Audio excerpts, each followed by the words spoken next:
আমি আল্লাহর সাথে ওয়াদা করেছিলাম যে আমি জীবনে বিয়ে করব না, কিন্তু এখন আমি বিয়ে করতে চাই, আমি কি আল্লাহর সাথে করা ওয়াদাটা ভঙ্গ করতে পারবো?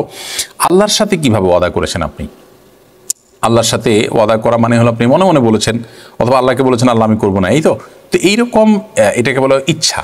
আল্লাহকে আপনার ইচ্ছার কথা জানিয়েছেন, তো ইচ্ছার পরিবর্তন হতে পারে, এতে কোনো গুনাহ হবে না এবং এর জন্য আপনার কিছুই করতে হবে, আপনি বিয়ে করে ফেললেই হয়ে যাবে।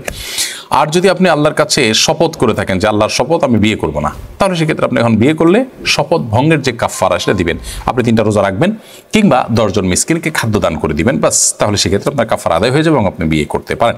আমিরা ইনায়া আপনি আইডি থেকে লিখেছেন, আমি ঘুরতে ভালোবাসি এবং আমার জামাইয়ের সাথে ঘুরতে যেতে চাই, কিন্তু আমার জামাই যেতে চায় না, কি করতে পারি? আপনার স্বামীকে আপনি কনভিন্স করবেন। স্বামী স্ত্রী একে অন্যকে কনভিন্স করা এটা দুনিয়ার সহজ কাজগুলোর একটি। কনভিন্স করার জন্য আপনার যে স্যাক্রিফাইস করা দরকার, যা করা দরকার সেটা করবেন। এটা প্রত্যেক স্বামী স্ত্রী যা যা নিজেরটা নিজে ভালো জানেন।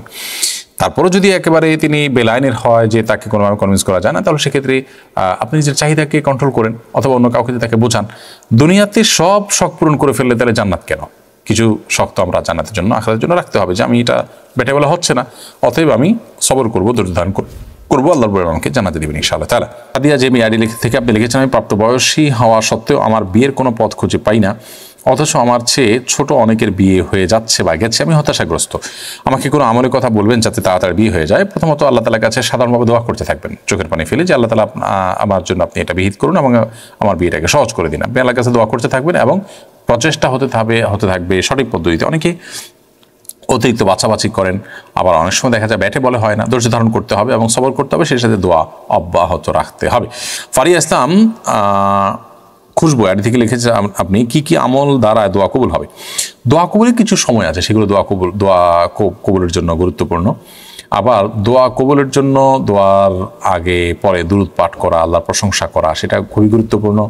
হালাল উপার্জন করা আরও বেশি গুরুত্বপূর্ণ দোয়া কবুলের জন্য, এবং কায়মনোবাক্যে দোয়া করা, আল্লাহ কবুল করবেন সেই দৃঢ় বিশ্বাস রেখে দোয়া করা এবং মনোযোগের সাথে দোয়া করা, এগুলো দোয়া কবুলের জন্য অনেক গুরুত্বপূর্ণ বিষয়।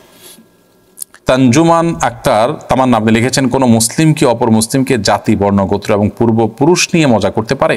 অবশ্যই সেটা করতে পারে না। ঠাট্টা বিদ্রুপ করা, ব্যঙ্গ করা, কাউকে অপমান করা, এগুলো হারাম কাজ পরিষ্কারভাবে। আল্লাহ তাআলা কোরআনে কারিমে বলেছেন যে লা ইয়াসখার কওমুন আসা আন ইয়াকুনু খায়রাম মিনহুম, কেউ যেন অন্য কাউকে নিয়ে বিদ্রুপ না করে। অতএব রসের নামে, মজার নামে পূর্বপুরুষ বা গোত্র, বর্ণ, জাতি এগুলো নিয়ে আপনি যদি ব্যঙ্গ বিদ্রুপ করেন বা অপমানকর কিছু বলেন, তাহলে সেটা গুনাহ হবে। আর যদি সেরকম কিছু না হয়, তাহলে সেক্ষেত্রে সেটা অবশ্যই জায়েজ হতে পারে। রাবেয়া বিনতি আইডি থেকে আপনি লিখেছেন, ঘরে বসে মেয়েরা ফ্রিল্যান্সিং করতে পারবে কিনা? ঘরে বসে মেয়েরা ফ্রিল্যান্সিং করতে পারবে, ছেলেদের মতো, কোনো অসুবিধা নেই, কিন্তু ফ্রিল্যান্সিং করতে গিয়ে যেন কোনো গুনাহ কাজ করতে না, অর্থাৎ এমন কোনো কাজ ধরবে না যেটা গুনাহের কাজ, তাহলে সেক্ষেত্রে সেটি জায়েজ হতে পারে।